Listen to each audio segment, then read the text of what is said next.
So we're moving back into sunny London, and I would like to introduce our next speaker, Shyam Prabhu, who met the devotees in 1992. And when Gurudev first came to England, or when Gurudev came to England in 1996 in Radlett, he met the devotees and Srila Gurudev, and actually in the same year in Kartik, in 1996, he also took Harinam from Srila Gurudev and went to Parikram every year up until 2012. And also he's a very wonderful scholar. He knows a lot of Shastra. He knows loads of different languages. And he's a wonderful God brother to be around. And his Sanskrit is like Paka, his Bengali is Paka, his Hindi is definitely Paka, and he's definitely taught a lot of us around the world some wonderful teaching. So with great pleasure, I would like to introduce our next speaker, Shyam Prabhu. Radhe Radhe, Dandava Pranams. Hare Krishna, you make me shy with my praises, my prashangsa. Om Jnana Timirandasya Jnananjana Shalakaya Chakshurun Militang Jena Tasmai Shri Guruve Namaha. Guruve Gaura Chandraya Radhikaya Tadalaye Krishnaya Krishna Bhaktaya Tadbhaktaya Namo Namaha. Mukang Karoti Vachalang Pangung Langhayate Giring Yat Kripang Tamahang Vande Shri Gurung Dinatarine Paramananda Madhavam. Narayanang Namaskritya Narang Chaiva Narottamang Deving Saraswating Vyasang Tato Jayamudirayat.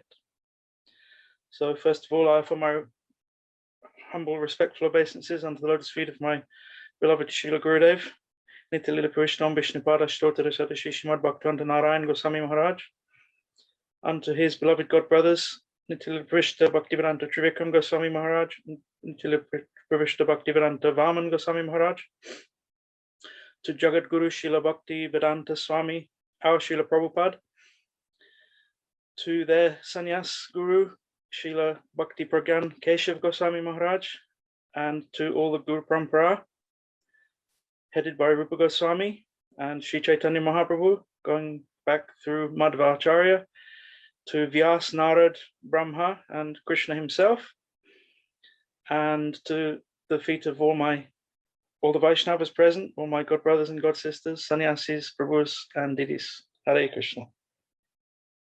Please bless me that I can speak something nice about Srila Gurudev. So I'm not going to speak very deep Tattva and Siddhanta. I'm just going to tell you my story and stories of Srila Gurudev. And if any philosophy comes through that, then okay. So as Didi said, I met the devotees in 1992. I was 21 years old. I was hanging out outside McDonald's, as youngsters do. And one of them said, "Hey, you're clever. Go talk to that weird dude over there. There's a guy dressed in orange with a bald head." So there's one brahmachari.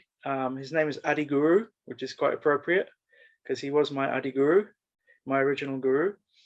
So I went and spoke to him, and he said, "Oh, this book is in Sanskrit." And he showed me Bhagavatam, first canto. He said, "This is Sanskrit language." I said, "Oh, that's interesting," because I'd gone to a grammar school and my Latin teacher had shown me a book of Sanskrit and it looked very hard, but very interesting. So I said, "Oh yeah." So I told him that, and he said, "Oh, you're a scholar." He butted me up. He was quite clever, a book distributor. He flattered me, and I was like, "Oh yes, now someone realizes who I am." So I said, "Okay, I want the book, but I don't have a job right now." I was going from like one rubbish job to another and signing on in between, and so I just pulled out all the money I had in my pocket, a handful of change, about £1. Said, "That's all I've got." He said, "That's okay. Someone else gave a big donation. They can pay for you." So I took this book home, Prabhupada's Bhagavatam, read the introduction, and they say that these books are like time bombs. So this one, sometimes someone's planting a bomb and it blows up while they're still, trying to place it. So this one went off straight away. I read the introduction, and at the end I thought, what am I doing? I'm eating meat. I'm killing poor animals, causing them to suffer. From today, I'm not going to do that. why am I going to the pub and drinking and smoking and wasting my time chasing girls and going to parties and taking drugs? This is all very bad. I'm destroying my health and my time and not clean, staying out all weekend. So from now, I'm not going to do that anymore. And I basically took a vow of all the 4 regs that day, which was quite remarkable. And also the other thing was I did a meditation. I sat after reading.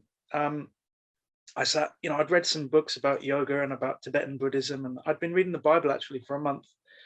And there were prayers saying, "Oh, my dear Lord, please show me what you would have me do as I read your book, and please give me the desire to live according to your teachings." And after 1 month of this every day, reading most of the New Testament, by the mercy of Lord Jesus, this brahmachari gave me Prabhupada's book. And it had a very profound effect. So I did this meditation. I sat in good half lotus position and did the breathing, and then started chanting Om. And I got into a very deep trance, and I can only describe it as realizing Brahman. I didn't exist anymore. My body didn't exist. My mind didn't exist. I was a complete lack of any kind of suffering, which is a first. And I was just like immersed in this beautiful saffron golden colored light. Not only I was in it, I was it. I was just basically merged into Brahman. And it was a very profound experience. I'd never had a spiritual experience before, because I'd been raised an atheist. When I was 5, I went to Church of England school, and we would sing All Things Bright and Beautiful. And I came home and said, "Mum, who's Jesus?" And she said, "He's just an ordinary bloke. It's all rubbish for people with weak minds. You're not allowed to believe in it." So I was like, okay. So it wasn't until I was about 18 when I started to think for myself, and I started to read spiritual books and started to sort of seek, So I had a very profound experience. I realized that I'm not this body, I'm not this mind. I exist eternally. And I don't have to eat or drink or even breathe in order to exist. I exist, So that was quite deep. Then my mum came home, and I was sat there. I drooled, which apparently is one of the symptoms of being in some sort of transcendental state. And she said, "Do you want some lunch?" And I just I was still half in the world and half not. And I looked up and just said, "Why?" So anyway, there was a Hare Krishna guy in our hometown called Mick, Hare Krishna Mick, everyone called him. And so I went to his house, and with a sandwich I'd made, vegetarian sandwich, for him to show me how to offer food. So he made it very simple for me. He had a little altar with Prabhupada and Mahaprabhu and Krishna, and he said, "This is what you should have. You should have Gauranitai or Panchatattva, Prabhupada and Krishna, Radha Krishna." And he put the thing on the altar, and he did his obeisances, and he said, "My dear Lord Krishna, please accept this humble offering," and then chant Hare Krishna mantra 3 times. So that was easy. If he'd have started telling me, Namo Mahabodhanyaya and all this, I'd have been like, "Oh, forget it." But, he made it nice and easy. Just chant Hare Krishna and say, "Krishna, accept this offering." So then he said, "Do you want to go to the temple?" So I said, "Yeah, sure." So a few days later, he takes me to the manor, which was about 20 miles away from my hometown of Aylesbury. And it was Kartik, by some good fortune. And they said, "Oh, it's very auspicious. You came in this time of year," and they're singing a special prayer, which I now know, Damodar Ashtakam. And they introduced me to all the deities. I don't know if you know the manor, but next to the altars here, and on the left, there's a picture of, it's a copy painted of Srimati Shamarani's Nrsingadev picture, where he's tearing Hiranyakashipu, and Prabhupada saying, "More blood, more blood." So that was pretty gory, and I looked at that and I was like, "What the hell's that?" And he was like, "Oh, don't worry about that. Look, just come here. That's Krishna, that's Radha, that's Sita, that's Ram. This is Lakshman, his brother. This is Hanuman, his servant." And they introduced me to all the deities. And I'm pretty bewildered. I'm 21. I haven't got a clue. Don't know what's going on. But they said, "Do you want to stay the night?" And I was a bit like, "Oh, I really want to. I'm joining a cult." But my friend Mick, he said, his name is Madai now. He lives in Wales, and he's my Pradarshak Guru, my first. Anyhow, he said, "Oh, don't worry, you'll be okay." He said, "Stay the night, and then tomorrow you can hitchhike home." Because I was quite sort of used to hitching everywhere in those days. So I said, "Okay." I stayed the night, and I was quite excited. I woke up at like 3 in the morning, and so I got up and I'm reading the Bhagavatam. They had a full Bhagavatam in the ashram. At that time was like a terrapin hut, because the ashram had burnt down. The stable block where the kitchen is had burnt down, so they had like this terrapin hut with a gas fire and a Bhagavatam and a bunch of beds. So and the window open because of the gas fire. So and that was where I lived afterwards as well, because you had to run across. It was quite austere. You had to run across the courtyard in the morning in a gumcha to go and get a shower in the actual main building.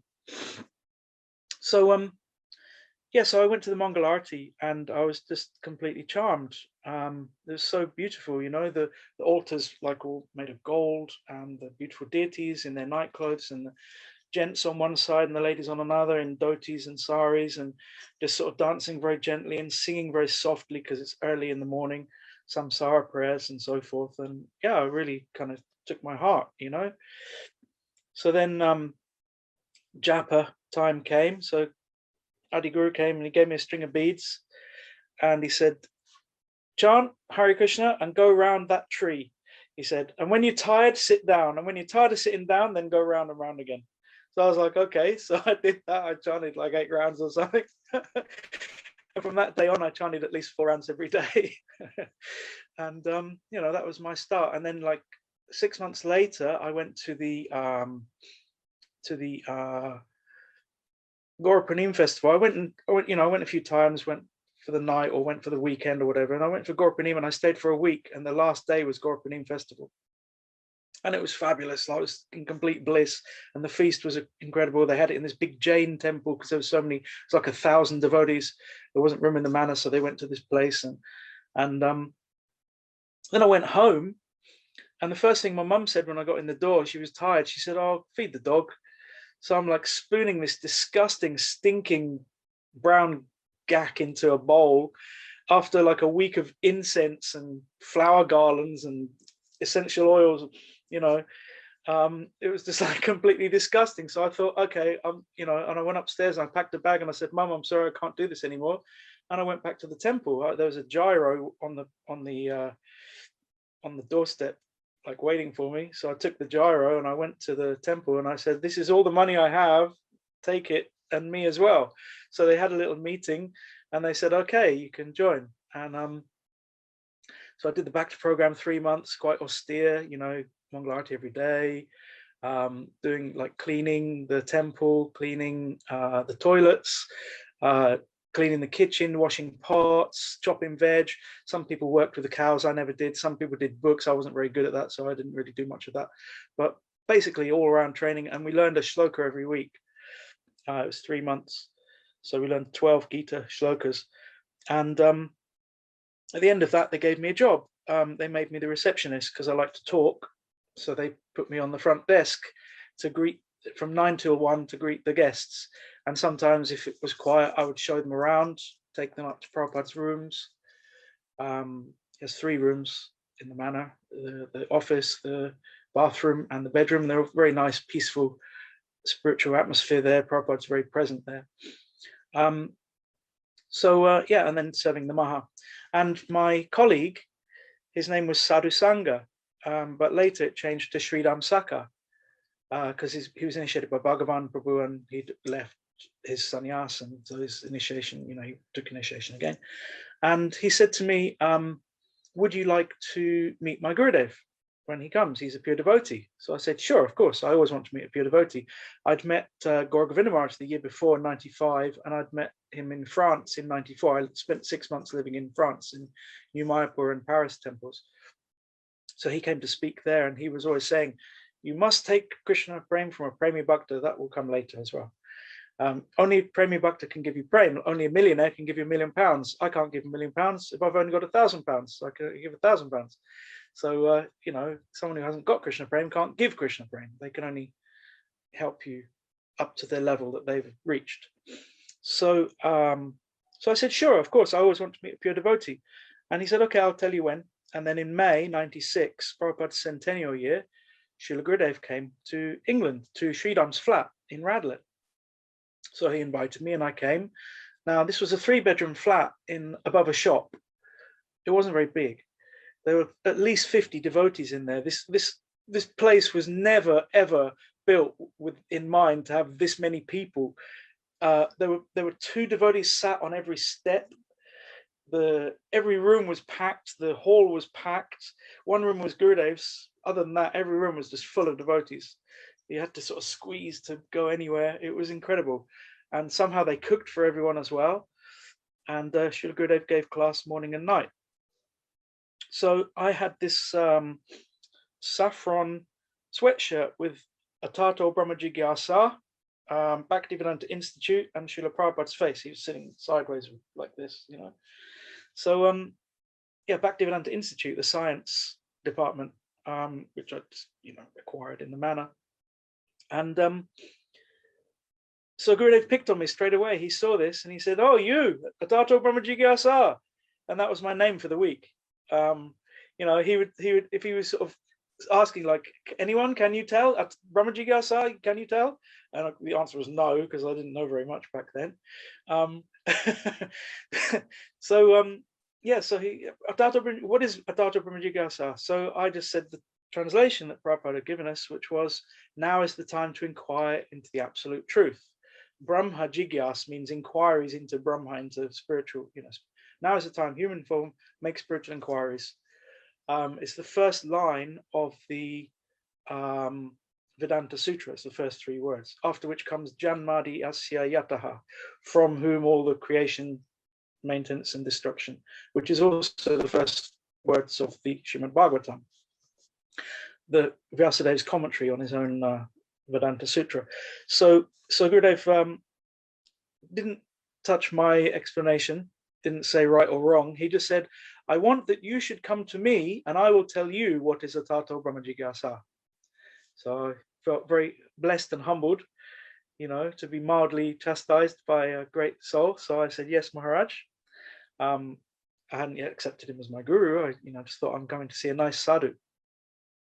So yeah, very nice. Oh, and that evening, I was reading one of Gurudev's books.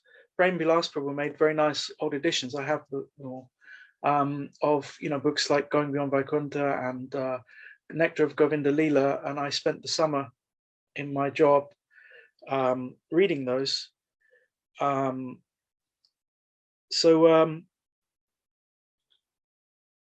was I? Brahma Jigyasa. Oh yes. So the one book was Harikatha, and it was talking about Govardhan. Govardhan is Haridasa Varya, the best of the servants of Hari. And he is serving Krishna so nicely because he's giving nice grass for the cows to eat, so they can give lots of milk for the Brajvasis, and also so they can make their living, and also the minerals so that they can make nice colors and makeup and gopi dots and color their clothes, and also and trees with nice fruits and flowers, and also caves for Radha and Krishna and the gopis to meet in privately, away from the gaze of all the world. And I'd never read anything or heard anything like this before. This was kind of out there. And this brahmachari who'd come with Gurudev, Pundarik Prabhu, he said, oh, what are you reading? And I showed him, and he said, yes. He said, this is Brahma Jigyasa. And I was very impressed because, firstly, Gurudev's conception of Brahma Jigyasa, spiritual inquiry, was so much higher than mine. You know, Vedanta Sutra is quite dry. It's about Brahman. Brahman is not this, it's not that, it's not expressible, it's not perceptible, it's not neti, not this, not that. And, you know, philosophical and dry, and related to Shankaracharya and his commentary. And here's Gurudev's conception of Brahma Jigyasa is Radha and Krishna and the gopis are doing Ras Leela in Govardhan. You know, it was quite a leap between my understanding and his. So I was very impressed with that, and also with the fact that he fulfilled his promise effortlessly through his anga, like his finger, his brahmachari. You know, one of the limbs of his body showed me, this is Brahma Jigyasa, this is what you're looking, this is the spiritual inquiry that you're making. And yeah, so I was very impressed with that, and I stayed the week, and then they went off to Glastonbury. I wasn't able to go because I had a job, and then they went to America, to Badger and so forth. And that was the beginning of Gurudev's traveling the world from 96 to 2010. So I, you know, as if by coincidence got the inspiration, oh, you know, I've been a devotee for 4 years now. I want to go to Vrindavan. I'm going to go to the Holy Dham. So, you know, I had this job and I was saving, and Kartik came and I bought a ticket. 2 weeks before, the Barclays wrote to me and said, would you like a Barclay card for £2,000 on? And I was like, yes, please, because that turned my stay in Mathura from 1 month into 6 months. Thanks Barclays. So I went to, you know, took a flight to Delhi, and like that was an eye opener. 1 million people hassling you, and just like animals everywhere, camels and donkeys and oxen pulling things down the main road, and there was an elephant lumbering down there, all covered in chalk decoration, and people's shops were like a piece of tarpaulin, and they just sat under it, and there were families living on the pavement. You know, the smoke and the dust in those days, and yeah, it was quite an eye opener. I was like, you know, I took the train to Mathura, and I went to Krishna Janmabhoomi, where they fed me until I nearly burst. You know, at the end, I was my hands out, no more, for 25 rupees. And they gave me a nice, you know, a room with a bed, simple place for 50 rupees. At that time, a pound was 60 rupees. So it was like less than 50p to eat and less than a pound to stay the night. So that was nice. And then the next day I got on got an auto and went to Vrindavan. I went to Krishna Balaram temple, and I had the money in my pocket, and I was ready to go and sign up and do their parikram. So I'm crossing the courtyard of Krishna Balaram, and who do I see but he was then called Parantapa. I actually knew him before when he was back to Phil. This is our Prem Prayojan Prabhu. And I remember seeing him, and he was very bright and effulgent, and I thought, that's a real brahmachari. You know, he only ever spoke about Krishna, and very enthusiastic, so pretty much the same as he is now. So he was there, and he was selling Gaur Govinda Maharaj's books in the courtyard of Krishna Balaram.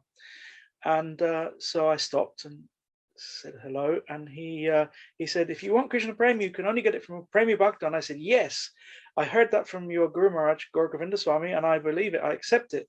I said, but also, he said, a sadhu never speaks theoretically. So if you're going to tell me I have to go to a Premi Bhakta, you also have to tell me who is a Premi Bhakta, otherwise it's useless, you know? So who is a Premi Bhakta? And he said, all right. He said, very good. He said, don't tell anyone, we're going to Mathura. And he packed up his books, and we went to Mathura, and we went to Keshavji Gaudiya Mat. And I was like, oh, this Maharaj again. You know, I hadn't gone there to see Gurudev. I just decided after meeting Gurudev, I should go to Vrindavan. And then mysteriously, I'm going to ISKCON, and then Prem Prayojan takes me to Gurudev.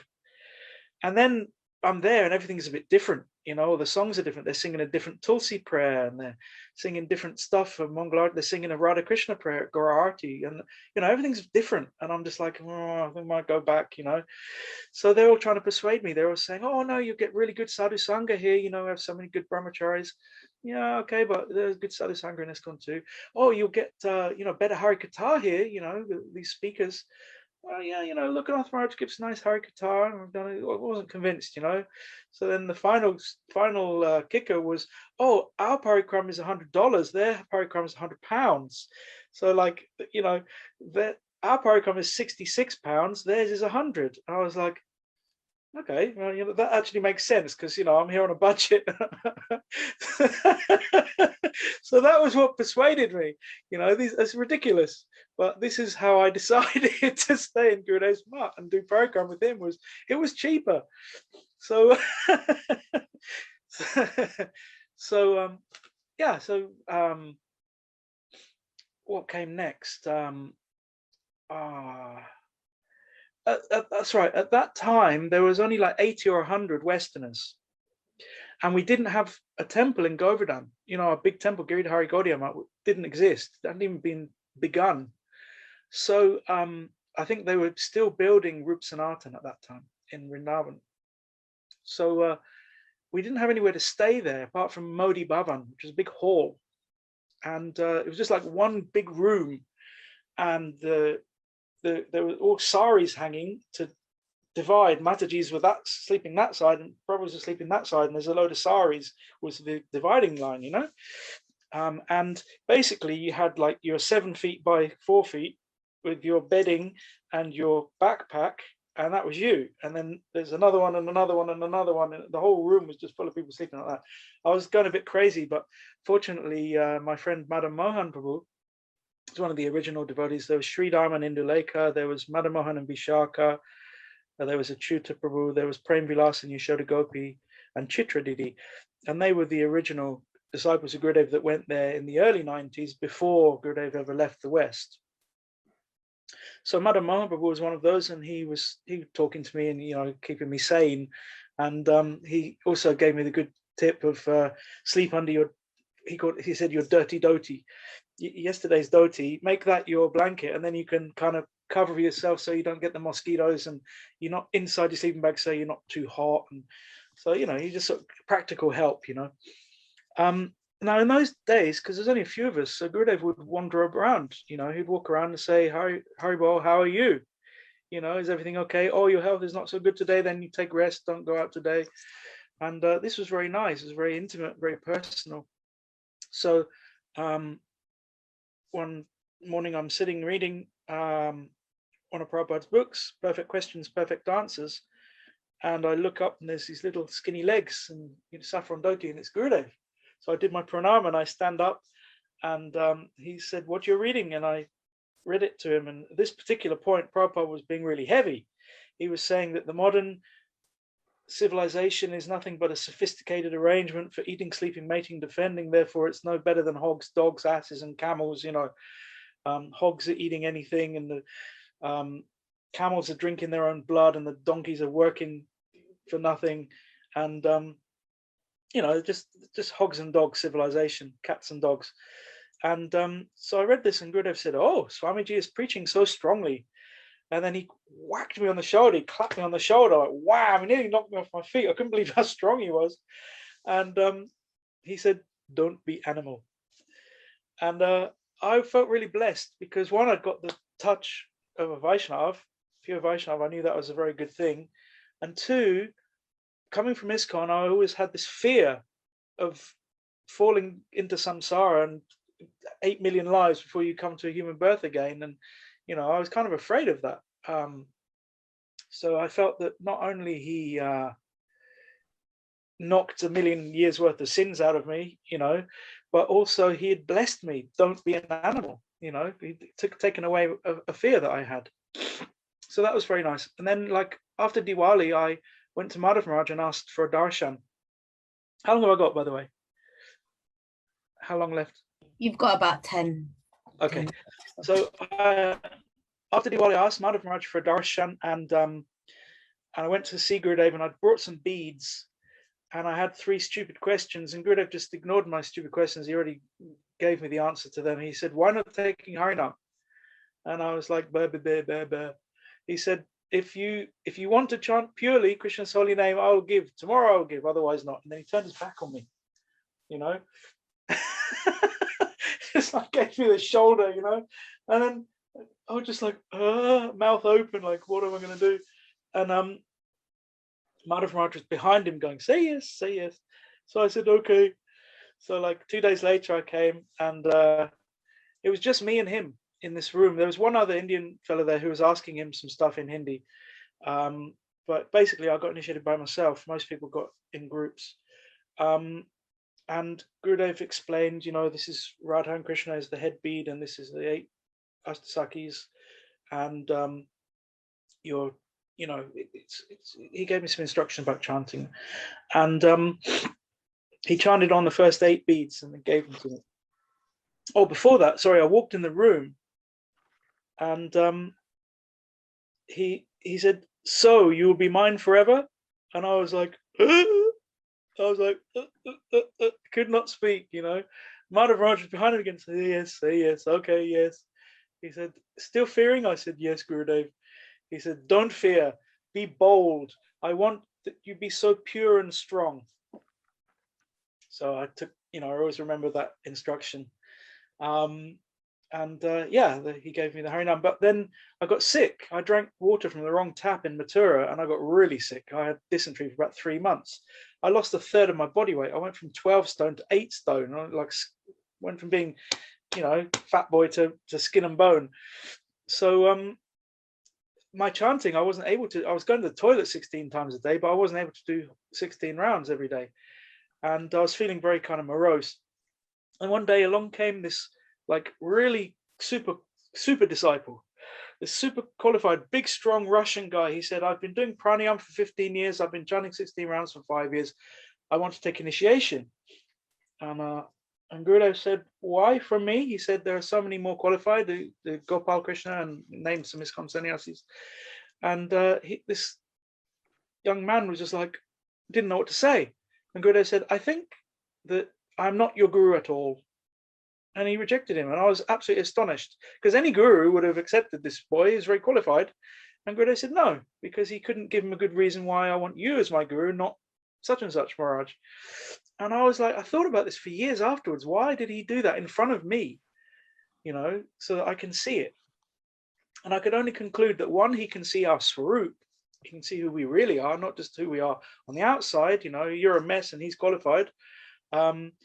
Also, that it was a bond of love. You know, I didn't select you for what use you are to me. I selected you out of love. And I was just like completely blown away.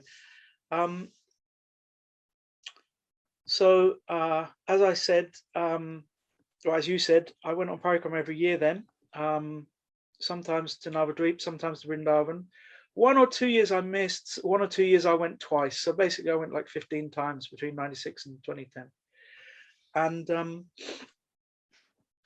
as time went on, I'm trying to think of some more, and I went on a few tours as well, like I went to America and Singapore and Australia and so forth.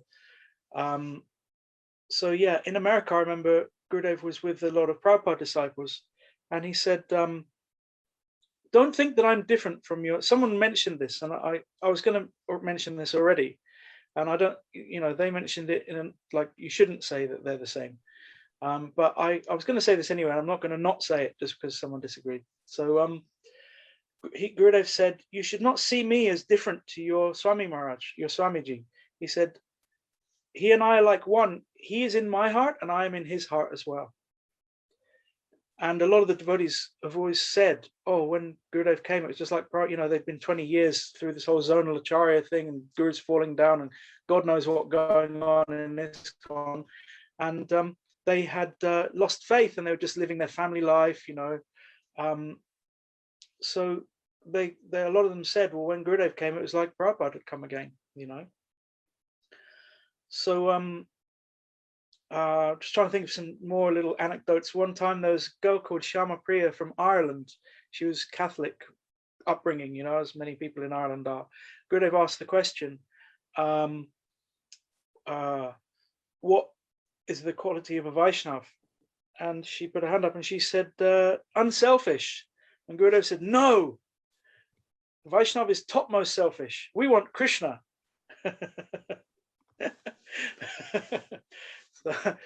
And another time, this was so heavy. One time he said to everybody, I think that you are the real renounced order of life. We are not sannyasi like you, because you can renounce everything, even Krishna, but we cannot. You can renounce even Krishna, but we cannot. That was really heavy. And so one of the things that I did was plays. Syama, my son's mum, she would write and direct plays, and we would star in them, me, Charachandrika, and her, and Ramanath, and all. We had a little crew. We called ourselves the Avadudes. Have you heard of us? We blagged it into festivals for free and stuff like that with our Avadudes. A lorry full of us, you know. So yeah, we put on a play in Kent, because for the first 3 or 4 years, Gurudev came to England every year. And then after that, he said, right, I'm not coming to each different country anymore. I'm going to come to one place in Europe and you can all come to me. But for the first few years, he came to the Spec Centre in St Albans. He came to Wales. He came to Gopi Vallabha and Chitra's place in Kent. They had a nice house in the middle of the countryside. So at that place, we did a play for Gurudev, The Sadhu and the Prostitute. So Syama was the director, she was the prostitute. Charachandika was the sadhu who was criticizing her. You know the story? They're sitting opposite each other, and he's doing his bhajan, but he's always watching her and criticizing, oh, how wretched she is, how, you know, how sinful, look at all these different men coming. And the prostitute is crying and thinking, oh, that sadhu is so good, he's doing his bhajan, but I'm just, you know, giving myself to all these different men, taking them away from their wives, I'm so sinful and wretched. And because she was always praising him, she got his good karma. Because he was always criticizing her, he got her bad karma. There was an earthquake, they both die, and the Yamadutas and the Vishnudutas come. And the Yamadutas go to Charu in the dragon era, which was me, by the way. I was the Yamaduta. So I come on the stage like, "Rah!" and everybody laughs. I was like, shut up, you're next. That wasn't in the script. I was just in character. And I'm dragging Charu off. Come with me to be punished by Yamaraj. And she's like, no, you've got the wrong person. You want the prostitute. No, I want you because you've criticized, so you've got all her sin. And then the Vishnuduta comes all nice and blue and takes Shamapriya. You know, you've been always thinking good things about the sadhu, so you've got his good karma and you can go to Vaikuntha. Another play we did was, and Gurudeva at the end, he said, oh, very good. He said, don't think this is just a play.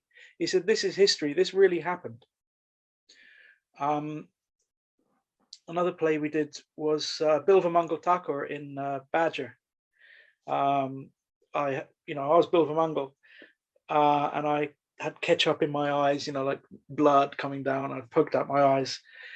Basically, Bilva Mangal Thakur, a great saint, he was very attached to a prostitute called Chintamani, and she gave him good instruction, and he woke him up. And then as he was going to Vrindavan, he saw a beautiful lady and he was attracted. And so he went to her and he said, can you give me your hairpin?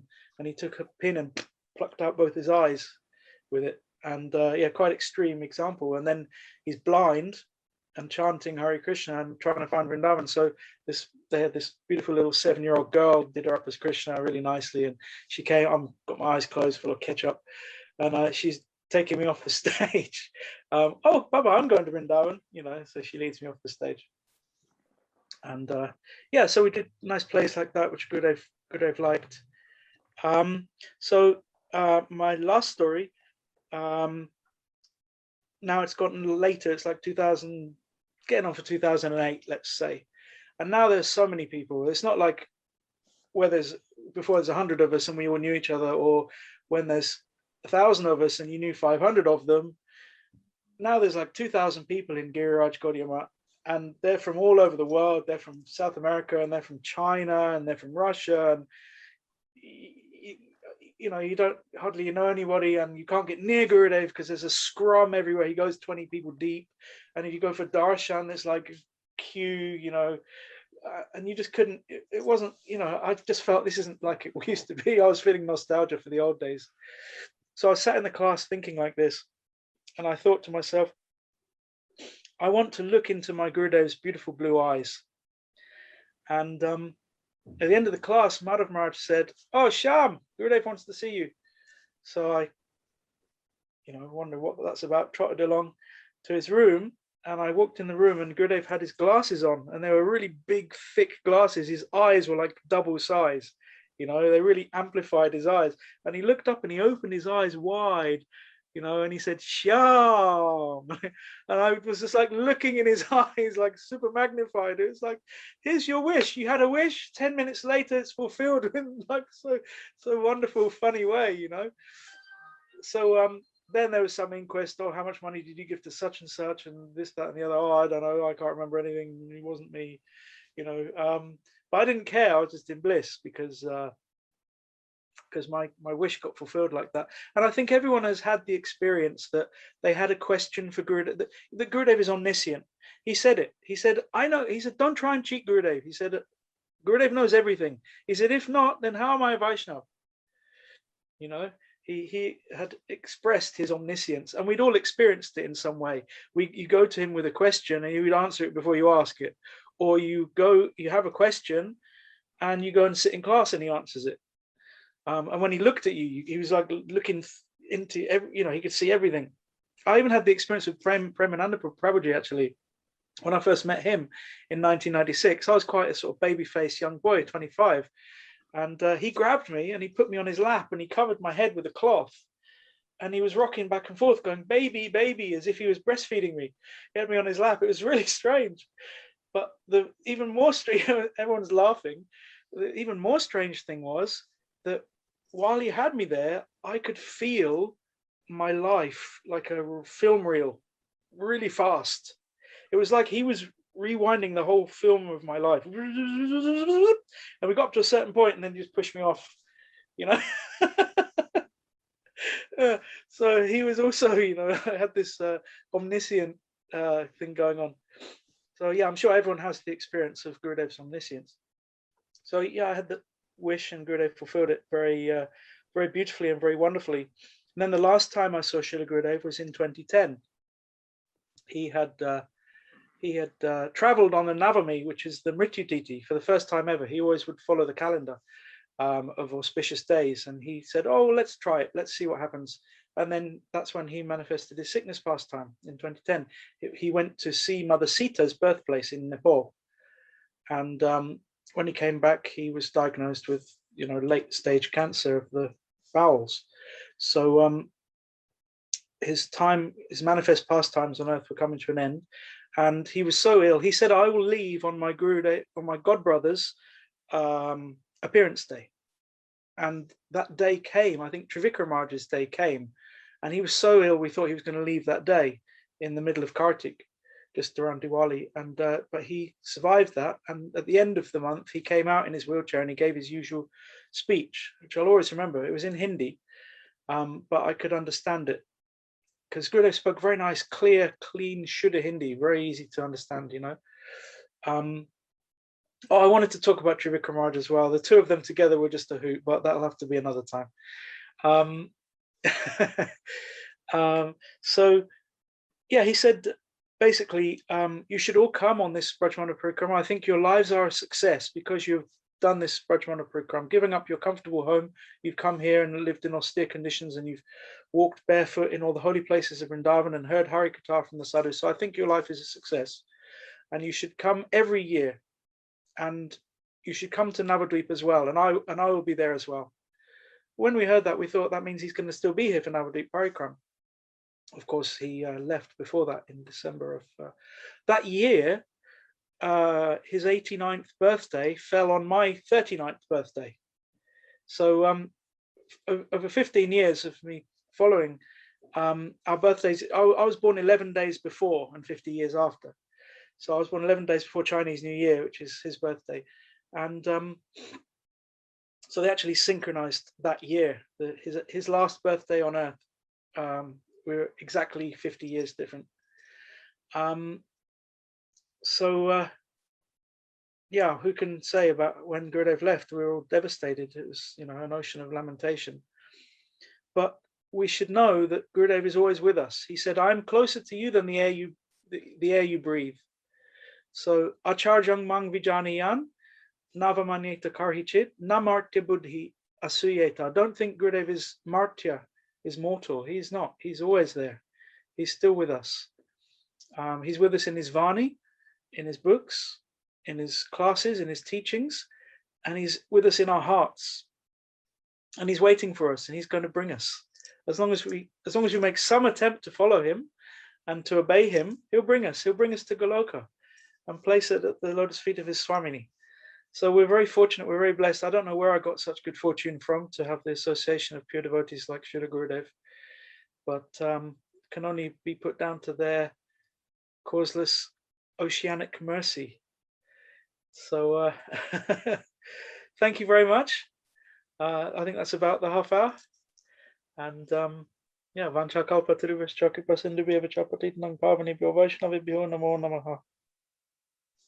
Thank you so much, Shyam Prabhu. I absolutely was so there with you with that your whole journey with Srila Gurudev. It's just so beautiful, and I was just imagining that house in Radlett and what it was like moving in between devotees trying to get to Guru. Yeah, it must have been amazing.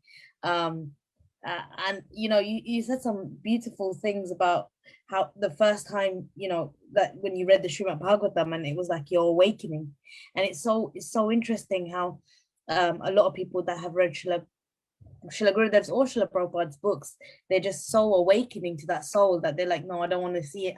This is the truth. I know it's and there's some sort of realization of that. So yeah, it's just very, very beautiful, and I can totally relate to that. And I like the fact that Srila Gurudev also told you, let me tell you what the meaning is. Don't tell me, I'll tell you.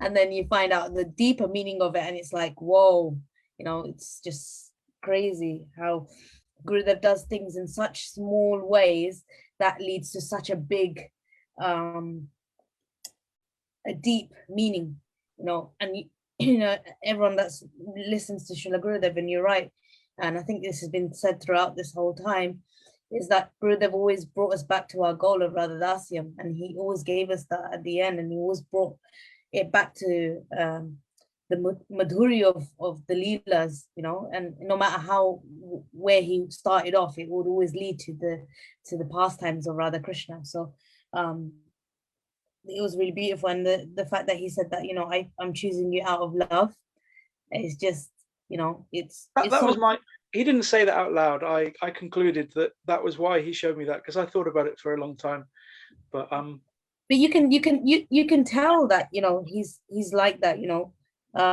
he's full of love, and you can feel that love when you're with him. And even now, I've just been pondering on so many things over the last couple of weeks, and it's just really weird how even now Srila Gurudev's answering some of my questions through all of your Harikatha. Really, really weird. But anyways, so I just want to say thank you so much for I can see Chara Chandrika has commented. I just want to say to her as well, she's also my Vartma Pradarshak Guru, because after I was chanting, I went and going to the temple back in '92. When I heard the 10 offenses, I was a bit freaked out, and I was a bit worried. Oh, I'm going to commit these 10 offenses, so I'm going to stop chanting. And then I met Charu in my hometown doing books, and she said, she went through them one by one. She said, oh, well, do you know who Vishnu and Brahma are? Not really. Shiva, and you don't really know who they are. You can't do that one, and you don't live with the devotees, so you can't offend the devotees, and you can't really commit any of these offenses. So don't worry about it. Just keep chanting, and it worked. I did. I kept on chanting. So thank you for that, Charity. You helped keep me on the path. Hare Krishna. Very well. Thank you, Shyam Prabhu. My pleasure. I'll pass it back over to you, Shadananda Prabhu. Hey, Shyam, thank you. It was great seeing you on Sankirtan yesterday. That was a really nice surprise. Please come every week. It's wonderful. I was really happy to see you. I will. Yeah, it was lovely. It was really good, and it's nice to actually be with the devotees face to face. It's being in Harinam is ecstatic. Actually, there, It's amazing. And there was one thing I wanted to emphasize at the end. You said, oh, Gurudev is in the books, and then you gave a few things you said in your heart, but also it's in each other's heart. So the beautiful thing about being together with devotees, Sadhu Sangha, being on Zoom, is that I experienced Gurudev in your heart. I experienced Gurudev in Leela Madhuri's heart. I experienced Gurudev in Nrsinga's heart, and hopefully in a minute also in Refsik Mohan's. And even on the comments, as the comments come through, you're experiencing Gurudev all the time through each other's experiences. It's really beautiful. So just as a cheeky aside, I just wondered what you got, all this beautiful things around you, and then you got this gorgeous little sun thing. It's like a personality. I want to meet him. Yeah, he's really cute. Yeah, he's Balaram's cushion from when he was like 3. Balaram's okay. He's got a lot of joy in there. I keep stuff like that. Actually, Rasik Mohan, I have his initiation photo. So he was about 10. Wow. In '96, him and his father came to Mathura as well, and I have the photo of their initiation. Beautiful. I'll try and copy it for him. Thanks, Shyam. Are you on the London Sankirtan WhatsApp list? I don't do WhatsApp. Sorry, I just don't. Are you on Telegram? Are you on anything? I could do Telegram if it doesn't hoover up all my personal info like WhatsApp does. Okay. Well, I'll contact you anyhow. I'll make sure, because we change locations, so I want to make sure you know where we are. Okay. Sure. Thank you. Hare Krishna.